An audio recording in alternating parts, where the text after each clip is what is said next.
I just thought, okay, this baby is just very different than my first one. But I'm glad that I was able to be in the population of children where I've been exposed to see that, no, it doesn't have anything to do with intellect. I wish sometimes I could go back and have that time with him where I was present more or playing with him more if he needed my attention more. Hello and welcome to An Extraordinary Life. I am your host, Danielle Desiree.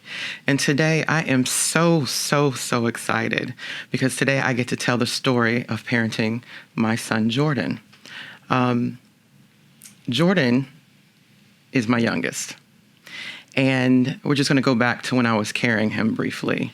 With my oldest son, I didn't do the best things health-wise while I was pregnant. So with my next pregnancy, I tried to adhere to everything that I thought was right as far as eating.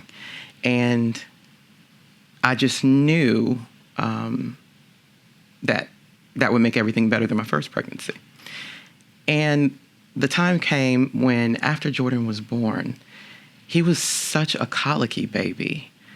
I didn't know, I had no past history with colic at all. And he would just cry and cry and cry every night. And I couldn't console him. When it was time to feed him, he couldn't be breastfed, so formula was the way to go. And even with formula, he couldn't take any of the formulas. It had to be a prescription formula. So just a lot of digestive issues, was very hard to soothe. But I just thought, okay, this baby is just very different than my first one. So, fast forward along a little bit, and it was interesting because after a while he wasn't hitting certain milestones. He was talking later, walking later, much later. He probably didn't start walking until about 17, 18 months. I had him going to therapies, different therapies, speech therapy, occupational therapy. He still had problems eating, so eating was a chore as well. But that's when I first noticed that he had an issue with textures. He wanted really smooth. Certain baby food I couldn't give him. As he got a little older, I know my oldest liked yogurt. He didn't like yogurt, although it was smooth. Something about the texture. It was just different things that I was noticing, but I still didn't think anything of it. I took him to a well baby appointment, and the pediatrician that I took him to had been my firstborn's pediatrician as well. And he was such a good pediatrician. So I thought, yeah, I'll take my baby to him, the second one. And it was interesting because he saw something. I don't know what it was, but when he was talking to me about Jordan and calling Jordan's name, Jordan wasn't looking in his direction. And that drew red flags for him. And he was just like, no, something's going on, because at the age he is, when he hears his name, he should be turning his head towards me. But I didn't think anything of it. So he gave us to a referral to a neurologist. And I remember I was in a panic for a moment, like, okay, I gotta take my baby to a neurologist? What's going on? And so I called my mom, and I told my mom what was going on, and, she was starting to worry as well. So we're jumping in the car once it was the day of the appointment. And we get down there, and the neurologist is like, who sent you down here? And we told him the doctor. And he said, there's nothing wrong with him. He's just a very stubborn baby. Good luck raising him. And I was just so floored, to have that kind of reaction from a doctor. And it really, frankly, annoyed me. So my mom and I still didn't think anything of it. After hearing that from a neurologist, we're like, okay. So a little further along in his journey, there began to be more and more problems. And I didn't know what was going on. And for a moment, I thought maybe they were just behavioral, because that's what the school was telling me. Well, he's having a lot of behavioral issues, what's going on at home, different things like that. So when he got to second grade, there was a teacher. I'll never forget her name. Her name was Miss Nielsen. And she was just so patient with him. It had gotten real bad. He wasn't staying in the classroom. He would get frustrated or overwhelmed, and he would run out the classroom, and then he would be in trouble. If the lights were too bright, he was screaming. It was just all these sensory issues. If he got overstimulated, he was hitting. So once again, I started to think behavioral. And Ms. Nielsen one day called me up, and she said, Danielle, I want to talk to you about Jordan. And I was just mortified because I was thinking, okay, here we go again. What's going on? Because at this point, I didn't know what to do. And I was a single parent at the time. And she said, this is what's going on with Jordan today. And I was like, okay. So I was thinking in my head, like, okay, what am I going to do? And she said, I don't think he's doing it on purpose. And I was like, what do you mean? And she was like, I don't think it's behavioral. She said, I've been teaching a long time, and I know typically what behavior looks like, and that's not what this looks like. So I said, okay. I said, well, what do you think I should do? And she said, I think you should go and get him evaluated, by a doctor. Don't listen to what the school's saying. Go get him evaluated. So by this point, I was sick of doctors, okay? I've been to so many doctors, and they're telling me different things. Oh, it's behavioral. Oh, he'll outgrow it. Just different things. And I never had any clear-cut answers. Change his diet. It's problems at home now that you're a single parent. Just so many different things where my head was spinning. So the thought of me taking him to another doctor, I was just like, do I really want to do that? And I thought about what she said. I knew the type of teacher she was. I knew how she was with my child. So I said, okay, let me try this one more time. So he got evaluated, and the doctor said, oh, I could tell you what's going on. He said, I know definitely what's going on. I was like, what? And after doing all the tests that Jordan did and him asking Jordan questions, he was just like, he's on the autism spectrum disorder. He has autism spectrum disorder. He's on the spectrum. So I didn't know what that was. And with me not knowing, I thought automatically when I heard the word autism, I was like, okay, no, you're not right, because my son can communicate. He can talk. He can communicate. And the doctor told me, well, no, it's a spectrum. That means that kids are going to, or people in general are going to be placed at different places in the spectrum. So he said, your child is moderate to high. So I said, okay, at the time, that's what he said. And he gave me some resources. And then I went back and told Ms. Nielsen. And she said, okay, now that we know what's going on, we're going to work together with him. And that was the first time I felt some sort of relief.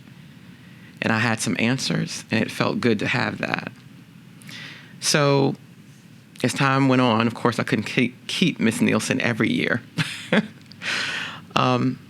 It got better the next 2 years. It was still rough, but it was a lot better. In the beginning, I did have him on medication. The medication at first wasn't working very well. It was putting him to sleep in school. Then we tried another medication, and that didn't work because it was making him irritable. So finally, on the third time, we got it right. And that just seemed to open up so many things for him when it came to being able to sit still to learn. And it was funny because the school just wasn't aware. Before I took him and got evaluated and got diagnosed, they had him in a special education classroom. It was behavioral because they were still thinking it was behavioral. But that wasn't it. And the classroom was just way too slow for him. So he was bored. And once he got diagnosed, they said, okay, well, we'll put him in a special ed autism classroom. It had a teacher that specialized in autism. But although that was better, it was still too slow for him. And that's when I was starting to realize, oh, this doesn't have anything to do with learning and intellect. So they put him back in the regular classroom, got him an aide, and that's when things started to turn around. So things were stabilizing. And then we got to maybe 5th grade, and I was married by this point and moving to Florida. So we found a school that specialized in neurodiversity for neurodiverse children. And he'd been going there ever since until now, and he's now 16. And so that really helped him. The first couple of years, he was able to get ABA therapy, applied behavioral analysis therapy, and that deals with working with social skills and deficits in those areas. And he just started progressing, starting to have some structure, starting to be able to sit through school all day. And I was just so thankful at that point that, okay, he's in a really good place and he's learning really well. Over time, his social skills improved and he started to have friends, and he still has some of those friends today. But now I find myself in new territory. With him being 16 and me not ever raising a kid on the autism spectrum disorder that's a teenager, everything's new for me again. I can't do some of the same things when he was younger that I'm seeing now that he's older. I have to approach it in a different way. And it's interesting because it's just fresh and new along the way. I love the fact that we are able to communicate with each other. And I'm clear on what some of the markers that he has now. It's interesting because I've met other parents and their kids along the way. And I do find so much, so much space in between different children on the spectrum. Some are able to easily communicate, some aren't. Some are further along in their social development, some aren't. Some may not like loud sounds, others do. I find some kids that need to wear headphones all day, some don't, or some wear sunglasses and some don't. So it helps me to keep things in perspective because I'm like, okay, people that aren't on the spectrum, we don't all like the same things. Certain things bother us, we're all different, just like they're all different. But I'm glad that I was able to be in the population of children where I've been exposed to see that, no, it doesn't have anything to do with intellect. Those are some of the most smartest, brightest kids you could ever meet. And a lot of them, they feel so much more in depth. It's like this heightened sensitivity, that we're just typically not aware of. And when I see that, I'm able to identify more what's going on. Like, oh, I see what's going on. If I know they're on the spectrum, that child's overstimulated right now and they can't handle it. Or it's too much with the loud noise, or they're in an environment where they don't feel safe. Maybe there's too many strangers. And before I didn't see that. I wasn't aware of that. And I think that a lot of us, unless you're immersed in that day-to-day or on a consistent basis, you're just not going to be aware of it. And that's okay. I'm glad I'm in this space now with my son where I can get him to try new things. He wouldn't try new things before. It would have to be the same thing over and over and over again. And sometimes with certain things it is, and that's okay. And I don't push him on it because I just realize, okay, this is how he feels safe. I've learned to have more grace with him because he is a teenager. So sometimes the line gets blurred with, okay, is he acting out as a regular teenager, with those typical teenage things, or is this something more that I need to be aware of? And sometimes it is the first. Sometimes I find out and I see, all teens are doing this, or not all of them, but this is prevalent. So this is, this is normal behavior. And other times it isn't. I try to listen to him more. I know as when he was growing up, I was caught up so much on just trying to do day to day, trying not to worry about, am I doing it right? Am I providing what he needs? Am I going to mess him up in the future? And between that, providing for him by working and just trying to make sure I'm a good parent, it's like my patience was so thin most of the time because I was just surviving, I wish sometimes I could go back and have that time with him where I was present more or playing with him more if he needed my attention more and I was giving it to him. And I know all parents can relate, not just neurodiverse parents. So even though I can't get that time back, I try to make the most of the time that I have now and have those moments with him, because I realize they won't always be there. And now that I'm aware that I wish I could have done it differently more in the past and been more present, I try to do my best now to be more present with him now. And I love the fact that I can do some of those things that he enjoys, not try to shape and mold him in what I think he should be. So he loves art, and he's quite the artist, so we do a lot of art together. He's a gamer. I'm not.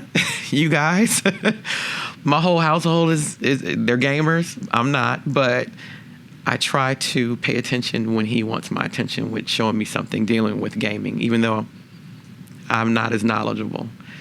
Same thing with YouTube, which is funny because I'm on YouTube, but he's been a YouTube watcher for many years before I started watching YouTube. So there'll be times he wants me to come in and see one of his favorite YouTubers.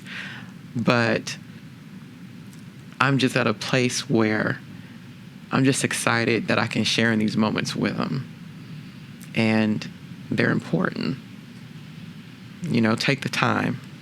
Even if it's not long, 15 minutes. If you can only do 15 minutes in your day. And I know it's stressful. I know it's hard. I love that I'm able to see his personality now, and it's just really started to emerge. And he always surprises me because there'll be things that I didn't know when I'm not around him. Like when he's at his friend's house and their parents are coming to me and they're like, "Oh, you've done such a good job. He's just wonderful." And I'm like, "Oh, he is? Oh, thank you," because I know what it was like so many years ago where I was so worried I was just going to mess him up. Like, I have no clue what I'm doing. No clue. And it would keep me up at night, y'all. I would be stressed. I would be worried. But I prayed a lot. And I asked God to help me as a parent as well, to just do better, whatever he needed from me. If he just helped me, I knew I could provide it for him. And it's funny because there's been times where Jordan has heard his own story with me talking about some things in the past, maybe to another neurodiverse parent or a family member or something like that. And he's just like, "Mom, I am so sorry." And I was like, "Why?" And he was like, "I had no idea you were going through all this when I was young." And just the fact that he was so aware of that. But I'm just looking forward to seeing how he evolves. And there's just so much beauty being able to be on the journey with him. And if back then I would have never known. So just hang in there. I know it's not easy. But hang in there. Try your best to be present. Love on them. Love on them, love on them. And you'll be surprised. They feel it. But this is my son's story, and I'm so glad that y'all were able to be present with me here today. And I look forward to the next time. Until then, may you and yours be blessed.